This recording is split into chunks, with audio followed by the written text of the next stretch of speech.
Monago va a dejar pasar una oportunidad magnífica de cerrar el asunto de la deuda histórica por consenso. Si él quiere aparecer como el adalid de la deuda histórica, yo me comprometo a llevar al Parlamento una propuesta y que en todas las plazas de los pueblos pongamos una foto suya. Aquí está el que consiguió la deuda histórica. Y si cabe hasta con un monolito, pero que no venda Extremadura. Que no la venda como un saldo.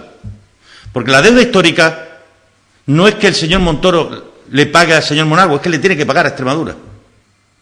Claro, si yo fuera Montoro, ¿dónde hay que firmar? Si yo fuera Montoro firmaba ayer antes que hoy y hoy antes que mañana.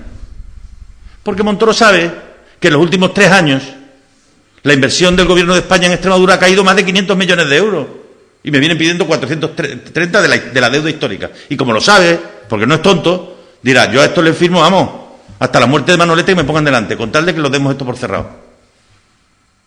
Menudo negocio hace el Gobierno de España con Extremadura. Y nos parece un error, el que esto se haga con tal falta de tacto, tal ausencia de talante, tanta imposición y tanta prepotencia, nos parece un error.